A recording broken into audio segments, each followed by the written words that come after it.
This is a 2008 Nissan Pathfinder. This is a third generation car, and in this video I'm going to talk about some of the common problems and common easy fixes with this vehicle.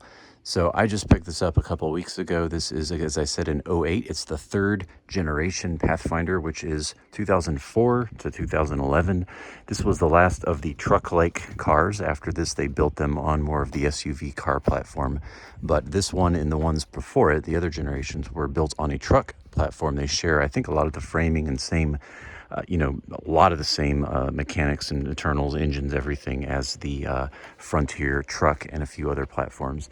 So it really does drive like a truck. These are very popular in terms of if you're looking for a good used car for, in the $4,000 to $5,000 range. These are everywhere with, usually around 200,000 miles in that price range. And they come in 4x4. There's all kinds of trims, obviously. This is a base trim. I think it's the LE or the S or something like that, but it has smaller wheels. It's two-wheel drive. Everything is more manual versus power. It's cloth instead of leather. But this is a great car. I've owned it, as I said, not very long at all. And I've just kind of fallen in love with it. I got it for $1,900, and I've put probably $500 total into it, which I'll explain to you. But most of that is, about half of that's been repairs, and the other half has been just some fun stuff I've added to it. But I wanted to just kind of real quick point out some things, because I have done a ton of research and learned a lot and fixed a lot of little things on this car, and maybe you're running into those things as well. So hopefully this will help you to figure out how to make some fixes and get your car running. And this car is one last thing, and should be trouble free. So first thing that I've discovered when I bought this car, it had first of all, it did not look like this. The headlights were yellow. The paint had not been washed in, I don't know if ever in its whole life. It did not have these running boards and some of these accessories that I've added. It was just very much forsaken, but it drove good and it had a good mechanical history, so it was a very good investment. And but it had 5 check engine lights, and so I am slowly defeating all of those. And the first thing I want to show you, and if you have one of these, you're probably having a lot of P0455, 456. And what I have discovered is the source of these check engine lights is there's a ton of vacuum hoses in here, as with any platform. But this particular car, I've never seen them go bad so easily. And the one in question I'm going to show you is right here. You can see where I've got some foam wrapped around it. The reason I did that is I was just trying to isolate, but there is a crack in that hose about that long before I wrapped that piece of foam around it. And it's really not a bad job. I got the replacement. I was actually going to do this today, but some things came up and I wasn't able to. But I found this set of these 3 hoses, and you also get a PCV valve. This is the particular one in question. And just looking at that hose, I have no doubt that it is the source of my problems, or at least one of them. It goes right there, so you have to take some things off. You have to take this passenger side intake plenum off and a few other things, but it's really not a bad job at all.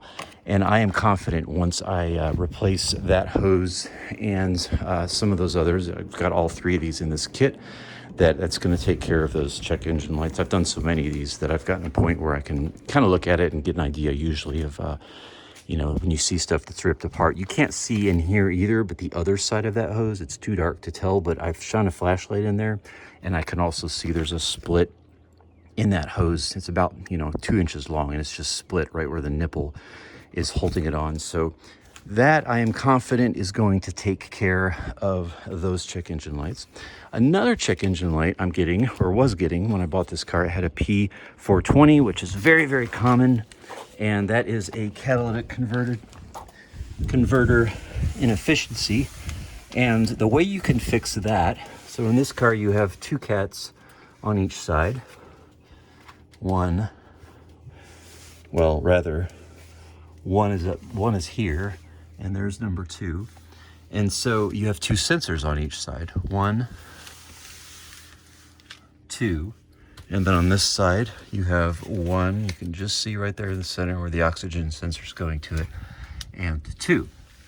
So what I did, if you were looking, you noticed probably, going into bank 2, I read the code, and it was for the bank 2, which is downstream.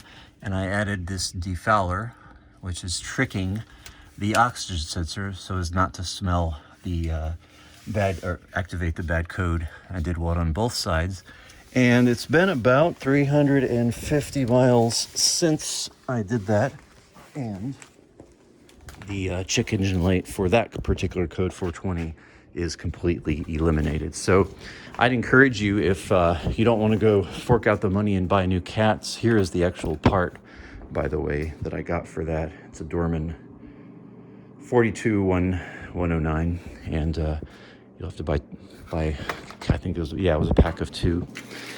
So that took care of that. I'm super happy that one's gone. Hopefully when I fix those vacuum hoses, that other one will be gone. I will have no check engine lights.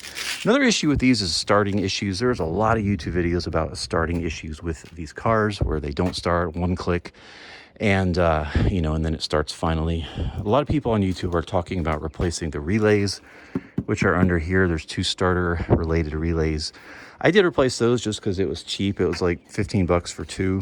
And I was like, well, that's cheaper and easier than a starter. Unfortunately, that did not solve my problem. So going back under the car, I actually just did this yesterday. And I put a new starter in, and it has started it 7 or 8 times, and it's perfect now. So this is a very common issue with these cars, a new starter. Fortunately, this is a very, very easy job. It took me about 45 minutes start to finish. And you just remove these 2 10s for the heat shield, and then 2 14s for the starter itself. Remove the electrical. There's a 13 millimeter right there that powers the starter, and it comes right out here. It's really not hard to get out. You got to kind of wiggle it and twist it. New one on, and you are done. So that was a very easy fix to a very common issue on these cars. And then just going to a couple other things. Again, this is just, this is probably 60, 70 hours of my research that I'm trying to just share here with you. Another issue this had was the overdrive off light, which is right there. It's not on obviously right now, but it's right. It would be right there. It would just keep blinking on and off all the time when I was driving. So I diagnosed, did a bunch of research, and what the most common thing I've discovered was that there's simply a short in this lever. So I got a new lever. That's a new lever. It's actually new used. Stuck it on. That's like literally about a 3-minute job. So easy to do. I'll show you the old one. And I've driven it probably 40 miles now since then. And I just saved the old one, but I will throw that away. But somewhere in here, there's a short.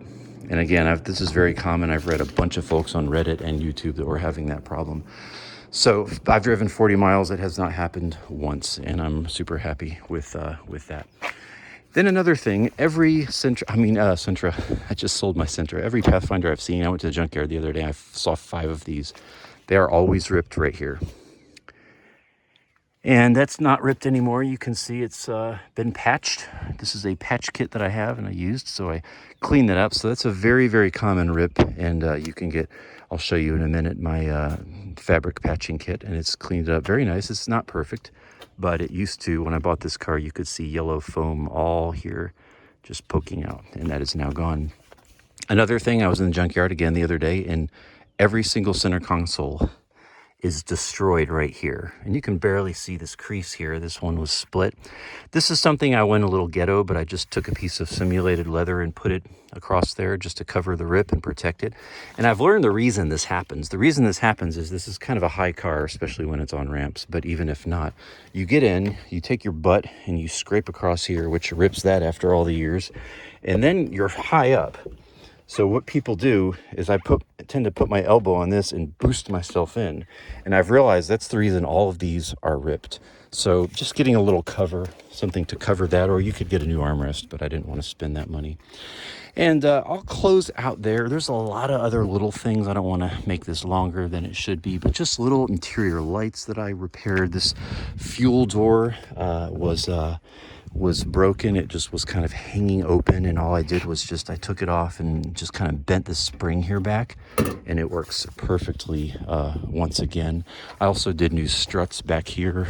This is very affordable, very inexpensive to replace. And how do you open this thing? So these actual struts here, they're very inexpensive, and just an old car issue. Same with these ones. these struts here, and inexpensive, very easy to replace, and just any older car that's not been really loved a lot is going to have that issue. And then one last thing I'll just show you is you won't really be able to see this in the sun, but these lights were so dim, and not only did I clean them up, but I with the headlight restoration, but I put some LEDs in there, and that helped a massive amount. Really, beyond that, the end of this video is, and everything I just told you was about $300 for all the parts. And then I went to the junkyard. I've spent about $200 on some fun things. I got these running boards at the junkyard. I got the roof rails. I got these mud flaps. They're all used. They're not perfect, but just little stuff to enhance the look of the car here. They're in really good condition. And this car does have a little beating up here, a little dent here on it. But yeah, I just spent a little bit of money in the end on some special things to kind of clean it up and make it a little, stand out a little more. So yeah, I'm like $500 in, $300 repair and $200 foo-foo. So $500 plus $1,900 purchase price. I'm right at about $2,400 invested and maybe 60, 70 hours of my time. Those are the common fixes on the Nissan Pathfinder. Aside from all that, I've put 300 or 400 miles on this car, and it runs absolutely perfectly. The only issue left is that Evap leak check engine light, and it runs fine with that. It's just telling me that it's there, but I'm still getting really good gas mileage and etc. So those are my thoughts on the Pathfinder. I hope this video is helping you out. I've done a lot of research in getting this fixed, so I just thought it would be neat to pass it on. Maybe if this helps somebody, that would be worth the time to shoot it. Hope this finds you well. Peace. God bless you.